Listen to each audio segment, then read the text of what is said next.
All right, everyone, welcome back to your live instant reaction to the Seminoles' second straight defeat at NC State in what was, I guess you could say, a close game.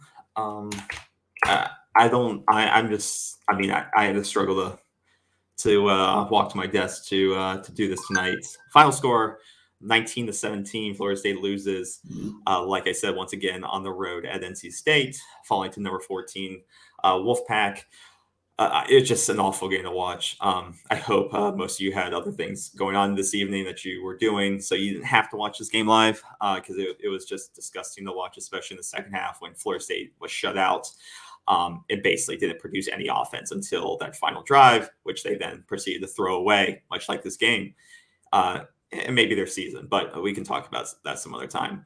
I have some things I want to say, in this quick reaction. I don't have the mental strength to go through it all tonight. We'll do a recap show next week and go a little bit more in depth and wrap it up. But I'll send it over to you, Bruce. So what are your initial thoughts? Just off the get. Well, I can tell that you're upset. We're both upset.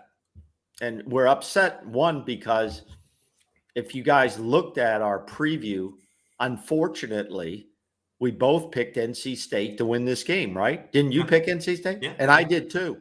Yeah. So I'm not happy that prediction, and we may be the only ones out there that predicted it, that would come true, and I'm not happy about it. Yeah. I thought I was going to be wrong. I thought I'd be on here now falling onto my knees saying, I eat this one. I ate this one, and then would be showered with tweets next week, starting tonight and tomorrow, that you were wrong there, old man. You need to go to bed, old man. You need to go do something else, old man. So we may be the only ones who picked this result. But you know what? It's unfortunate that this team up 17-3, up 17-3, could not keep their act together in the second half to win this game. And there are some, I've got some extensive notes that maybe we won't get into tonight, but in the second half alone, too many drops by our pass receivers. And Johnny Wilson looked like why Johnny Wilson went into the portal, period. Okay. It would be Tyler Baker Williams. Somehow he jumps in the air. He's 6'7". You don't need to jump in the air, dude. Catch the ball with your hands. Yeah. You put stuff on tape tonight that the next level is going to probably say you need another year. Everyone on this team put tape on why they shouldn't go into the draft. I think some of our guys played pretty well. I think some of the young guys who had to step up on defense played pretty well. The defense overall played pretty well. They played well enough to win this game, 100%. And mostly it was young players. Yeah. So it's not everybody. It's not everybody. Jordan Travis did not have a good night.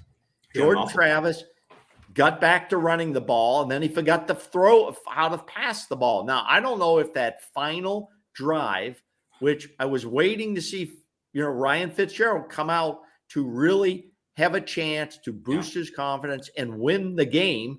We never got to that because either the route was bad or it was just a bad throw. Now, if somebody in the presser doesn't ask Mike Norvell that, was it a bad route? There's so many questions that need to be asked. I'm going to be watching the questions. Press, you need to step up and start asking some goddamn questions. Yeah, it's like you said. I think that whole last sequence didn't make sense. You're running the ball. You're driving clock down. You got a couple of completions that were great. You got that third down completion. Zatoa converts. It's great. Then you get the big play. My language, by the way. Then you get no one's up. No kids are up. Okay, and then you get the big Johnny Wilson. Finally catches the ball. Great, converts on that. Then you get the targeting call, which is another. You get a good coin flip there, and it looks like you have momentum. And then you're eating up a ton of clock. So it looks like, okay, we're playing for the field goal. We're not playing for the touch. Even the announcer is saying it looks like they're playing for the field goal, which maybe you should. Which in most cases you would. KB. If you didn't have a kicker who was 2 for 6 for the season, but he had just, but he had made a great kick, before the second half ended, that 47-yarder, which was great. It was great to see that. I love that for him. But it looks like coach is like, okay, we're gonna play for the easy points here. We're gonna run out their clock, burn out their timeouts, so that if we kick this, they're only going to have 30 seconds. And they weren't passing the ball once Devin Leary got hurt. They couldn't pass the ball. They refused to. They were only running the ball. Right. And that's the worst. And so you had almost it looked like you were going to live or die on the field goal. And then you go back to the well again on the Micah Pittman route.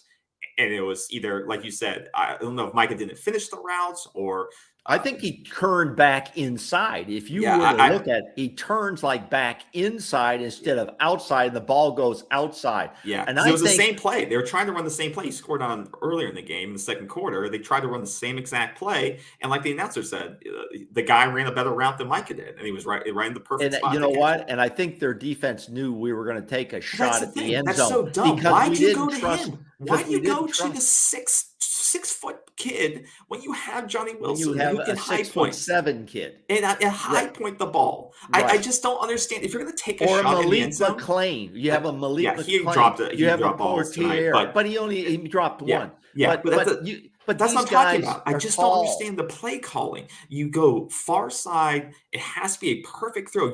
You're exposed. It's a one-on-one matchup. But if you miss on any point of that ball, it can be an interception and it's ball game over. But instead, so you take that shot instead of taking the shot with Johnny Wilson, put him at the top of the field and do the same. I'd rather you take the same play call with him or even near side and take it with him. Throw it up in the air for the 6-7 if you're going to do that, not play for the points and play for the field goal. But if you're going to take a shot like that, I just don't understand the play calling there. But I mean, overall, I don't think play calling lost us this game. I think the players on the field lost us this game, especially the offensive side of the ball. The defense did enough to win us. The offense put that defense in so many bad positions, and they held them to field goals or some points and punts. The defense did enough to allow us to win this game tonight. Devin Leary, we know, left the game. But before that point, he wasn't having a great game. He started rolling a little bit there in the second half, but he wasn't having a great game. They pretty much had shut him down in the first half, and our offense still couldn't take advantage of those opportunities, only scoring 17 points in the second quarter. We should have scored in the first quarter. We should have we scored a lot of points in the second. But after that, we just forgot how to function, and we put our defense in so many tough positions, 3 and outs, where we could not possess the ball enough to keep them on the field. I mean, this game could have been totally worse if Devin Leary doesn't get hurt. I mean, literally, NC State could not pass the ball once he went out. They refused to pass the ball, and our offense still couldn't figure out how to get going with all the opportunities they got. So that's the part that's frustrating me, is that we had every opportunity to win this game, and we threw it away, whether it's the personal foul on Gibbons, whether it's a procedural penalty, a drop ball over the middle. Jordan Travis throws a incredible interception, the triple coverage. The first play he gets it back. These decision making they made tonight is like carryover from Wake Forest. 10 plus penalties for 100 plus yards, and these turnovers. It's just like the focus has been totally lost once the caliber of competition has gone up, and we just threw this game away. Very similar to what we did at Wake Forest against Wake Forest. But with this game, we had every available opportunity to win this game. And maybe win it by 7 or more, and we threw all those chances away, and that's the most frustrating part to me. That team is not that much better than us, and we should have won that game. Well, William Warwick said, "I'm hurt, I'm speechless." Well, so are we, William. So are we. Yeah. First of all, NC State shouldn't be ranked number 14th in the country. That's ridiculous. They're overrated. They're not that good. Okay. They beat Florida State team, but they beat a Florida State team that's still in a rebound, in a rebuild, in a climbing stage. That now has taken a little step backwards. We're in that stage. What is it called? Lose close. Close. I don't. Okay. Before it was we win close because we beat Louisville. Well, that's what everybody was saying. We're in those stages. We're in lose close now. We're in lose close. Where's the could have won. How you throw away games? Is there throw away games big? Throw away games because we're just. There's some serious questions. It looked like the old Florida State tonight. There's some serious questions that how need many to be turnovers asked. can you get? How bizarrely bad can your offense be all at the same time? And the only thing about the old Florida State, nightmare Florida State, that didn't show up tonight was the defense didn't give up a ton of points, because then that would have been back to the Willie Taggart old Jimbo Fisher days. Well, we held them. Totally they were averaging 26 points a game. So the defense did everything. Adam Fuller's defense did everything they needed to do. To win this game. So it's really not on the defensive side, because look at all the guys that went down on the defensive side. You hold them to 2 and 13 on third down, and all the young guys that had to step up and play, and they did a fantastic job. There were guys in there that McClendon played well. Peyton played well. Bethune played well. Really well. The defensive secondary played well. Jamie Robinson led that group. They played well. I mean, the defensive folks, Verse was in the game most of the game. He played well. And it's, I don't know, but I hope that there's some good questions asked, and I hope we don't hear the same general rah stuff, because this team right now is we're going into the second half of the season. We're going to play some good football teams. Yeah, we're going to play some good football teams. That's the thing that scares me, is that the last 2 weeks, you do not, and people are going to say, well, the last 2 games you lost by a possession or 2 injuries and officials. And there's going to be all these excuses from all these shows and all these media things. It's like, you're so close, and you took two teams to the brink, and they're in the top 20. But the thing is with that is that those games could have gone other ways. They could have been, Wake Forest could have been a blowout. Like, they could have blown us out with a couple of more things here or there. This game, I mean, if Devin Leary doesn't go out, it's a whole different game too. So but you have to look internally too. Our offense for the last 2 weeks has not looked very good. Let's just be honest. Our offense has looked like almost last year's offense, and maybe the year before, where it just sputters. It just, you hit a couple big plays and it sputters. The lack, and I talked about this on last week's show, the time of possession, once again, we lost time of possession. We have not been able to stay on the field as an offense and chew up clock and establish the run and be able to chew up clock, get first downs, keep our defense off the field, and then score. When we were winning, that's what we were doing early in the season. But now our defense, it's 3 and out, drop ball, 3 and out, drop ball, 3 and out. We cannot stay on the field as an offense and keep sustained drives, and it's killing this team. We're putting our defense too much on the field, and at some point they're going to break. If we put our defense on the field like this against Clemson, we will get our ass kicked. I can guarantee that, because our defense is not good enough to contain the weapons that Clemson has. They can do it maybe for a half, but if we put them out there like they did tonight for 30, 35 plus minutes, it's not going to be good. You cannot continue to keep doing this to your defense. This offense needs to figure something out. They need to figure out what the mismatches are. You have too many big receivers on this team that do have potential and skill that we've seen early in the season, that you need to find plays that get them open. Our run defense, I understand, has been awful.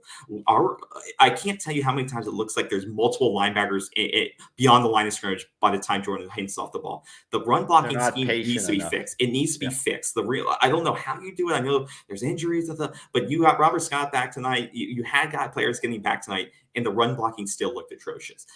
There's just something's changed.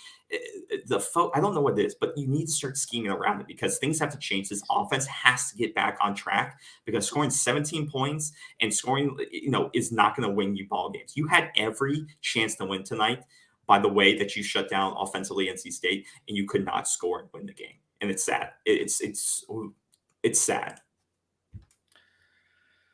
So I'm not looking forward to Clemson. You know what? Because we have a lot of different viewers out there. Some are really hardcore. Some are willing to be candid and tell it like it is. And then we have some viewers out there that are what is the word? Soft. They want to pat everybody on the back. They want to give everybody a participation trophy. They want to say everything's going to be good tomorrow, and they're going to listen to the rah stuff that comes out of Coaching 101 language. Well, the reality is this. My reality is this. You can agree or disagree. One is this offensive line is now, with injuries, without injuries, whatever you want to call, is very average. is very average, and they're not going to score out well tonight.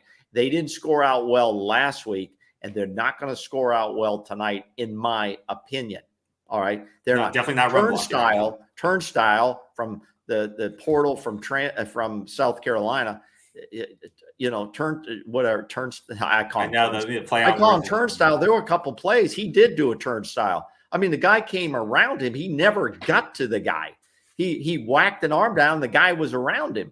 I mean, he is not the caliber of, I think he's right tackle, a right tackle that is going to play at this level at this point. He may be a good backup. He's a big, huge guy, but he's just not there. Yeah. Anthony Atkins is weighing in tonight. Below average O-line. I believe that's true, Mr. Anthony. I believe the line is average. Now you can say with the injuries, it's below average. It's probably in that time frame. We've seen that for a couple weeks now. The reason I say they're average or they're average is because some plays they hold up coverage and they correct that pocket well, and it does. It's just but that's inconsistent. That's what I'm saying. That's why they're average. That's why I would say them average or a little bit. They're not a dominating group. They're not a group that's going to take you. No one's ever said that. No one should say that, and no one's ever said that. Take you to the next level. But we keep stating, "Oh, it's so well improved, and we're bringing all these guys in." Now, but they're all young. Those guys are a one-game thing. This isn't a one-game thing. It's not a one-game thing for Ryan Fitzpatrick to hit one field goal. We think the guy's all-American now. The kicker, really the best kicker out there, which we talked about in our preview show, was done on NC State. This guy was knocking them through. He won them the game, essentially. Yeah, exactly. He won them the game. They should give him the game ball. He had 9, 12 points. Unbelievable. Yeah. And that guy is going to kick at the next level. He's going to get a good shot because he just walks out there and does it. But this team is still in a struggle mode, and we as viewers and fans have to accept that. And we're playing some good football teams coming. There's one win I can see on there that could be, hopefully, is going to fall for us for sure, and that is Louisiana. No, that could be. I don't know what their record is. I haven't looked at them. But the other teams that we're going to play, we play Clemson now coming up. We're going to play Clemson, and then we still have Miami. We still Syracuse, have Florida. We have 5-0 Syracuse. We have Syracuse with a great quarterback. Yeah.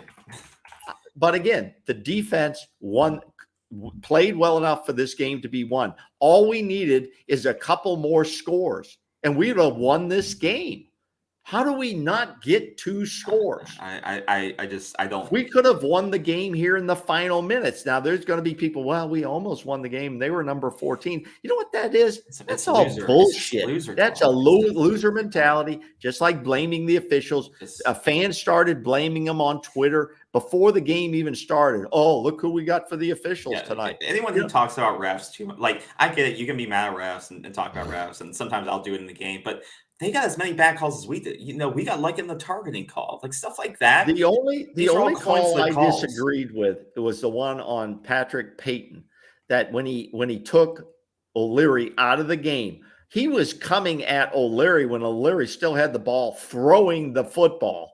I thought that I think it was more the belly flop. I think it was more the belly flop on them. Honestly, I think he was in motion. I think that was a bad call, to be honest. I thought that was a play. This guy, Patton Payton, he's like 6'5". He's gonna be good when he gets weight on. At that close range, there's no way, KB, he can bend over to get any lower on this guy.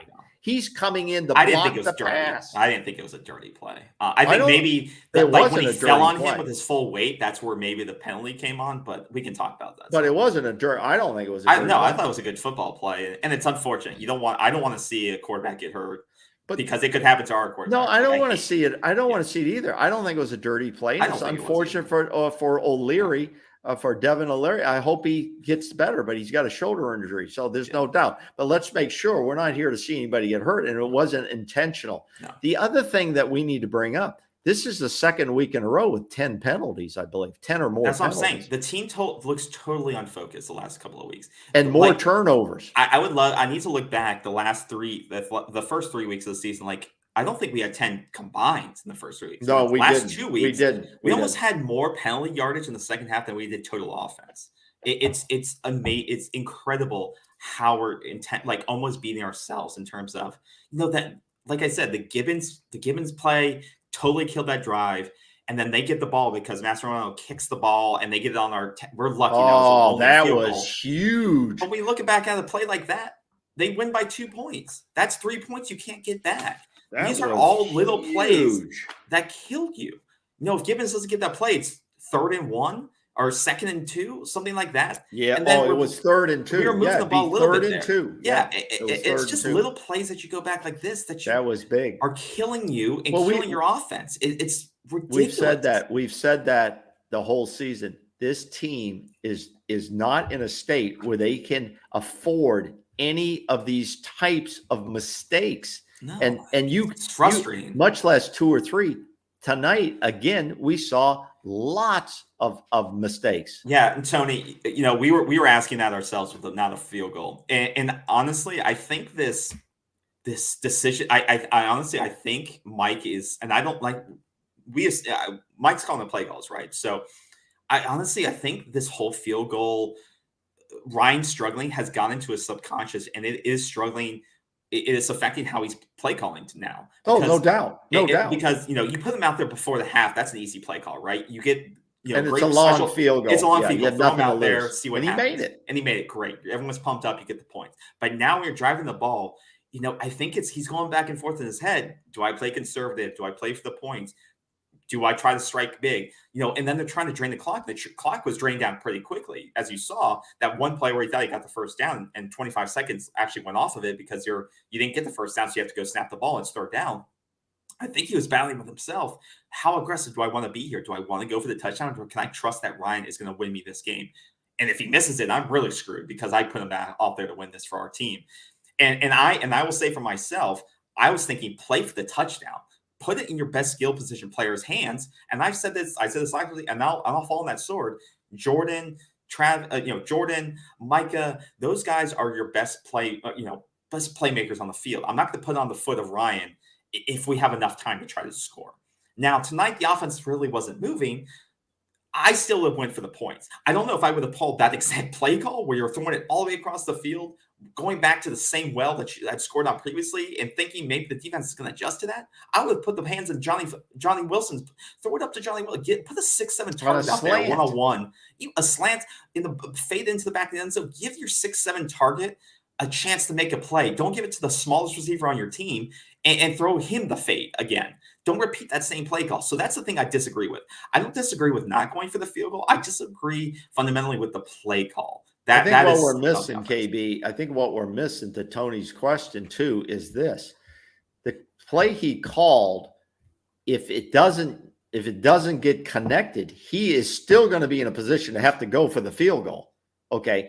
He would have still had to go for the field goal, but instead of running the ball and trying to get a few yards and set it up, he did not want to put his field goal kicker out there. I totally agree with you. It's part of his strategy. But if he doesn't make that play, and let's say it goes incomplete, what down is it then? 3rd down or 4th? It's 3rd down. Third down. He could still make another throw to the end zone, or then he could still run the ball and try to get 5 more yards and set up Ryan to where he wants to be. And then he would have still gone for the field goal. So I don't think he took the field goal out. He would have been forced to go for the field goal because time was running out. It was down to like 10 seconds. Oh, I'm not saying you couldn't have. I'm not saying you had to go for it on a 4th and goal. I don't say that. I'm not going to run 3 straight times and get 0 yards. Your running game was not giving you any yards. Oh, no, I would have gone. I'm not saying run up the gut 3 times. I would have gone to the end zone. I would have gone to the end zone like he did, but that wasn't the play I would have gone with. I agree with you on there. But you know what? In the presser after this game, this is what should be debated with him. These are the questions that should be asked instead of, well, what do you think this loss does to your team, coach? That's BS. Yeah. Ask him what he was thinking. That's what people want to know. Yeah. That's what people want to know. They can't have these little mousy press guys in there, beat reporters who are afraid to ask the damn hard questions because there's more crap coming downhill. Oh, if you show up if the offense shows up like this, this sloppy, this unfocused next week, you're going to get your ass kicked. You are going to get beat up by Clemson and their athletes on this field. You are not talented enough at home. It will get embarrassing at home. If you come into this game and commit 100 yards worth of penalties, your procedural, holding, and if you look like your offense doesn't know how to function against Clemson, you're going to get. Yeah, we're being tough. We're being tough here because there's no sugar. It's very raw here, and and you know what? They should have won this game. They should have won this game. All they needed is one touchdown in the second half. They would have won the game. All they needed is a field goal in this game. They would have won the game in the second half. We got shut out 3 quarters. There were 3 quarters. We scored all our points in the second quarter. We didn't score any in the first. We didn't score any in the second. We didn't score any in the fourth. What I would have liked to see, we scored them all in the second quarter. And once again, it's not like we have this incredible camera view where we can see if the receivers are getting separation, stuff like that. But what I would have liked to see, and we saw it a little bit on the final drive, and the last couple of drives there in the fourth quarter, is that on the reads, I want George to take the ball a little bit more instead of handing it off. I feel like he only took the read 4 or 5 times, and the one time it was a 77-yard run in the first half, but I didn't feel like he was taking the ball off the read himself and running with it. And he did it, I think, on the last drive. He had 108 yards, but some of those were on busted plays. It was one play with 77 yards. But every time he kept the ball, it did something with it. I don't think he kept the ball enough on those read options. And every other time they're getting Toafili was getting stuffed in the backfield for -2 yards. I just don't understand why he didn't keep more of those balls in the read options. And we only had 3 receivers who caught any passes. The rest were backs, Yeah, I mean, it's like I said, nothing. The passing game really didn't get going tonight. Other than here or there, you got a couple of that Micah Pittman touchdown the first half was great. That was a great passing catch right there. Can't take away from that. Once again, our offense looked great in the second quarter, but outside of that, it looked like you couldn't function. It looked like they had forgotten everything. I don't know what changed between the second quarter and the rest of the game. I mean, the first quarter, they didn't look very good either, but it was that second quarter, everything seemed to click. And then outside of that, it's like they couldn't, the defense adjusted some way that it just made it impossible. Now, once again, they really had stopped our running game. Our running game really couldn't get a footing, and they lost Trayshawn Ward, which is a killer.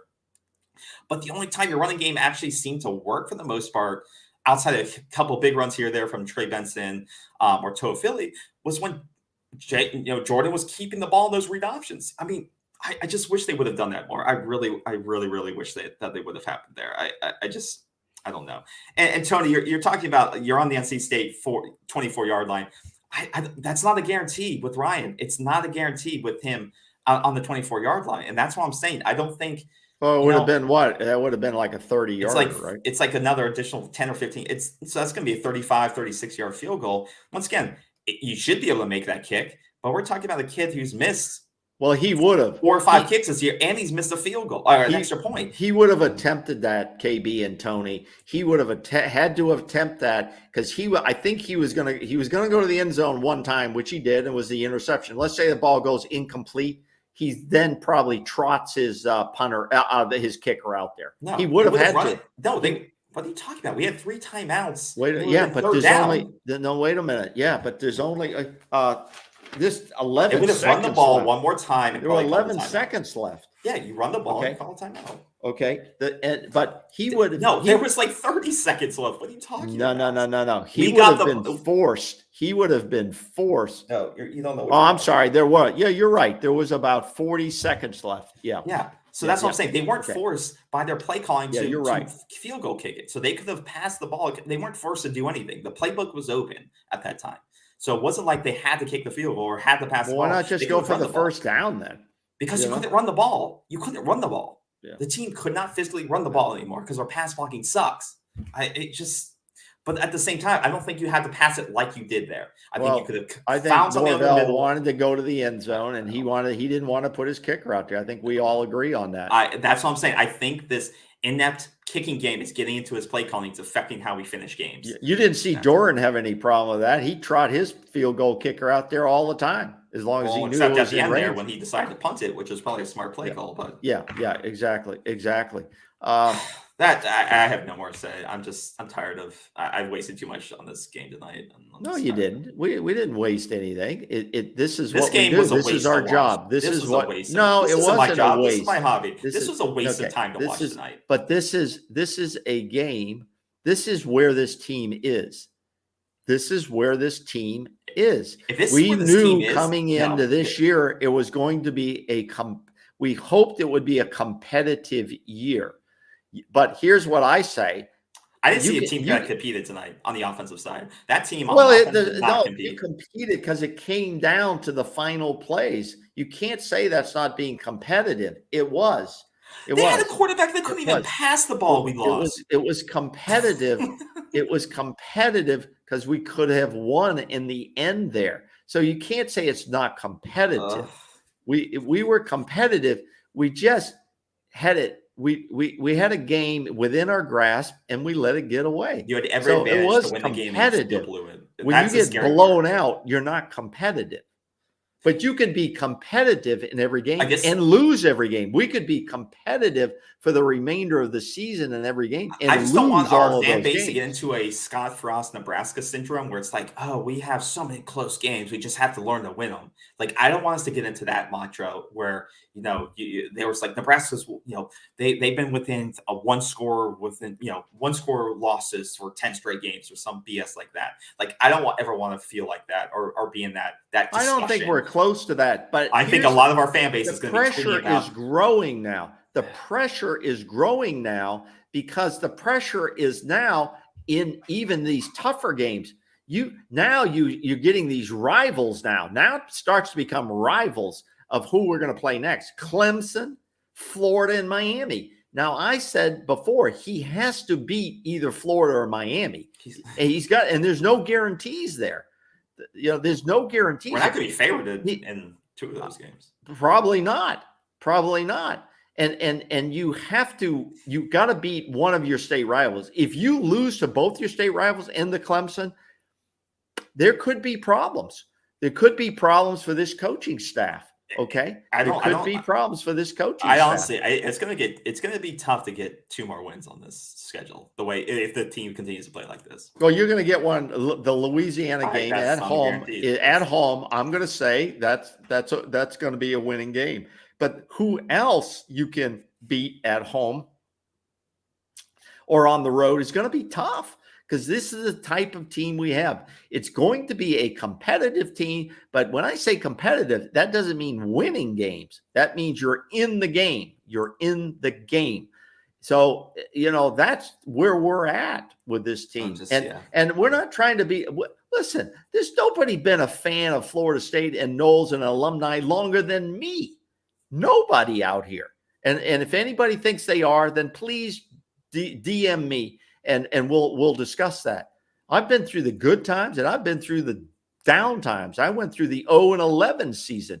So I see what's competitive. And we weren't competitive at 0-11. We are competitive here, but I want people to understand when we say that, it doesn't mean you're going to win the game. No, I'm just ugh. But now every one of these games is so draining. It's just ugh.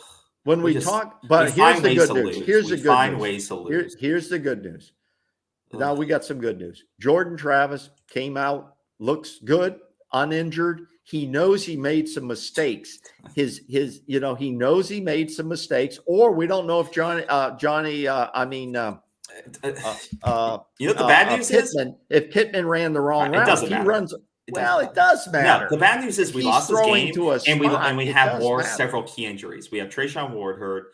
We lost Cooper's. Was hurt. Cooper did not return to the game. Yeah, so there's a lot. There's a lot. So Fabian Lovett's out. Cooper's out from this game. Well, the good news is I know. No, I'm not saying you always have to find a little bit of good news. Our backups are getting valuable reps. They're getting valuable reps, which you're going to need. We don't usually like to get these reps this way, but some of those guys are holding their own, some of them. The defense on that defensive side is where we have some of these injuries up front, and these guys were holding their own, and it's a shame that the offense could not push this damn ball down the field. I agree. The defense played well, but I feel like in this 3-game stretch, this is probably one of the worst offenses you'll face. This is not a well-oiled offense. And why is that? Well. Because the offensive line is average to sub-average. That's the bottom line. No, and we have to, after a while now, we're going to have to look at. That's not true. NC State just doesn't have weapons. I disagree. They don't have I disagree. I disagree on that. If you had an above-average offensive line, you'd have been able to run that ball down. I'm saying their offense. I was talking about NC State's offense. Oh, they're not a number 4. That's what I'm saying. I'm saying our defense played well, but they weren't facing a top 10 offense. I'm talking about our offensive line. Okay. We have to finally say it. We have some really nice people on the offensive line. We have some very nice people on there, but they're not getting it done up front. And that starts to kind of revolve to Alex Atkins a little bit. It starts to revolve because when you see his pressers, and I'm going to jump on him a little bit. Now, wait a minute. I'm going to jump on him a little bit. Alex Atkins, I need to coach him up better. That's what we're going to hear tonight. That's what we're going to hear at the presser. We need to coach him up better because that's what the coaches do. They take full responsibility. But he goes, well, when a guy steps this way or steps that way, and I need to teach him to step. Games change. Guys are pointing at guys. Those guys are changing all the time. We've made it almost so complex that these guys don't know which way they're going. And sometimes they looked like they didn't know which way they were going. I have belief in Coach Alex Atkins that he'll get it together. Once again, these aren't his players. They're either transfers. What are you talking about? They're not his players. Did he recruit all these guys in? Well, he brought these guys in from the portal. Because they're Band-Aids for a larger situation that's underneath that he inherited. So he's doing the best that he can right now. So I'm not blaming it. I'm just saying he has to accept some level of responsibility. That's all. Okay. I go. Yeah. Then he should say I suck at my. Like what do you want him to say? What do you want him to say? I don't want him to say that. I don't want him to say that. But we have to. We have to figure out why is it we can't run the ball outside of playing Duquesne anymore. We can't run the ball. Again, I think there's a talent disparity that everyone knows about. Everyone on this team there's injuries. There's a talent disparity, and we brought in recruits, but those kids aren't going to be ready to play for another year or two. It's just the development of the position. And that's okay. So what we can say is we have to be happy. We don't have to be happy, but if we're competitive, then maybe that's where we are because we have injuries. We have guys who aren't ready to play. We have Band-Aids. So we'll be competitive and maybe we'll steal a game here or there. Yeah. Because we're probably going to be you should have stolen one underdogs in most of these games. You needed to steal one tonight. You didn't do it. But I think, like you said, positions got to improve. There's got to be scheme adjustments on the offense because you are dealing with injuries. You're dealing with just once again, you're playing better talent across the board against better defenses, against better defensive lines. You have to make things work for this offense. So I hope Mike has adjustments he can make with his, working with Alex Atkins, the OC, to make adjustments because something's got to change. The last 2 weeks, the offense has not looked consistent. It seems like the receivers did not have good separation tonight. It seems like they were constantly blanketed. But NC State's not a bad defense.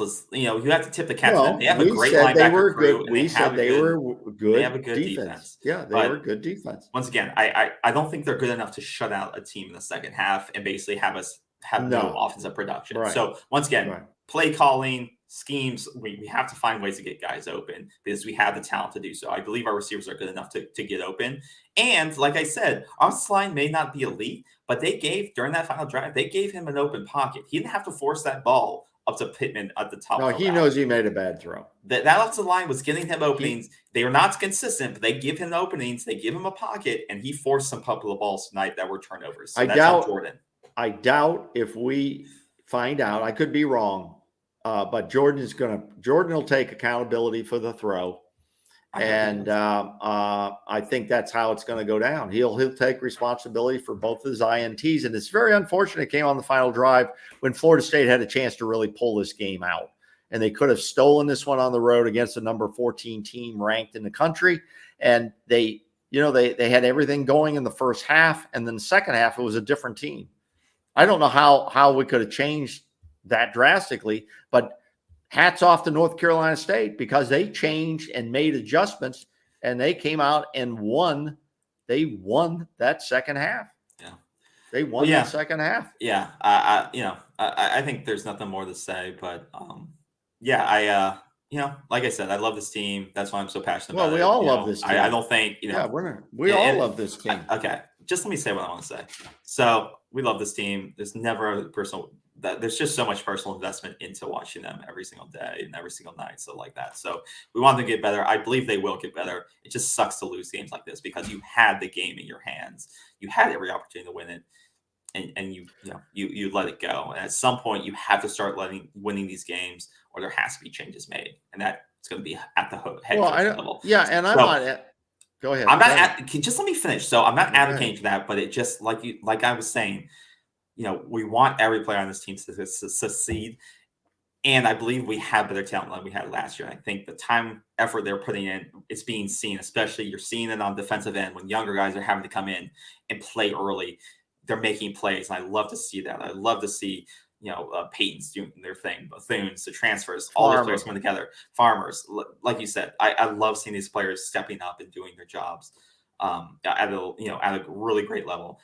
It's just frustrating to see when it doesn't all come together. The offense doesn't come together when the defense is coming together. It's that consistency of seeing both sides of the ball playing well at the same time that's just been a concentrated of this Florida State team. When one side of the ball is playing really well, it's the other side that is dragging the team down. And we just need to see both sides playing well together, and that's when it's going to start to click. And I just hope we see that sooner rather than later. But I'll finalize with too many mistakes. The last 2 weeks have been filled with penalties and miscues.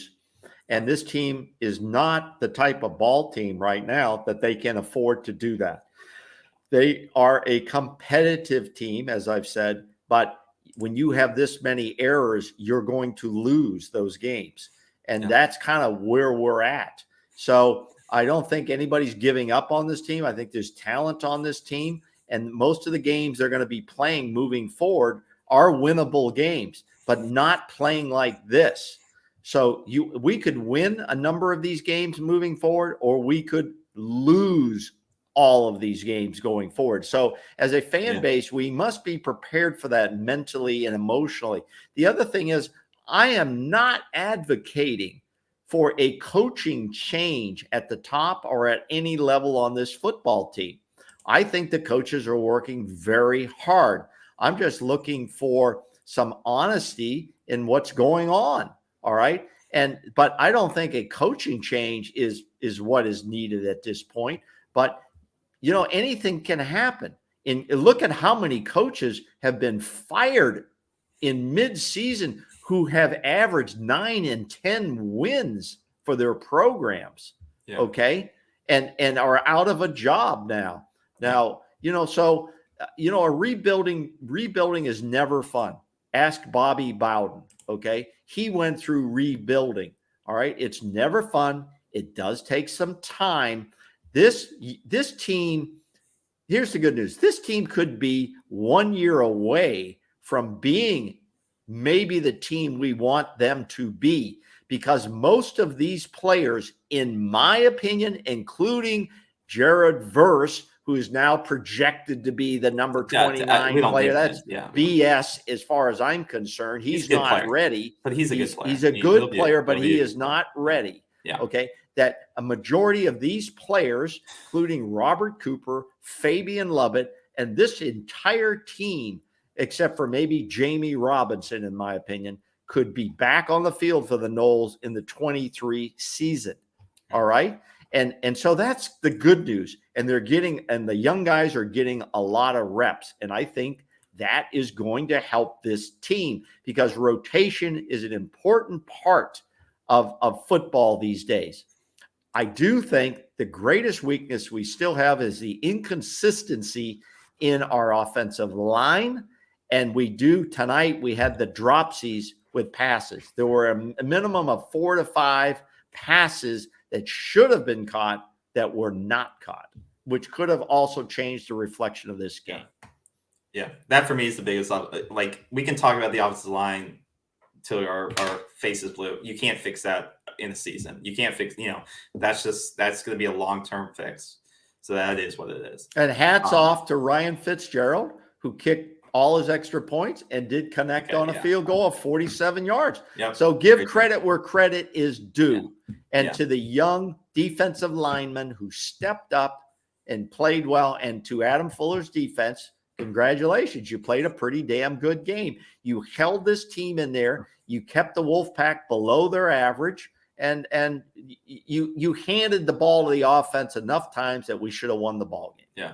You got as a team, they got to clean up the sloppiness, drop balls, penalties, holding. And that's what you're going to hear at the pressers. You're going to hear generalities, and we got to coach better. So, but it's true. Those are the biggest things. If you catch balls, you sustain drives. If you don't hold guys, you're not in 1st and 20s. If you don't commit personal fouls, you don't kill drives. Right. It's as simple as that. Fix those things, you win this ball game tonight. You don't, you lose again and again and again and again. And the radar shows some very good teams coming up on the schedule. All right. Very good teams. Yeah, we're talking circles now. So once again, Florida State falls 19-17 on the road to NC State. Not a fun watch in my opinion, but it is what it is. That's about it. As always, it's go Noles as they prepare next week for Clemson, which will be a very, very tough matchup, as we all can imagine.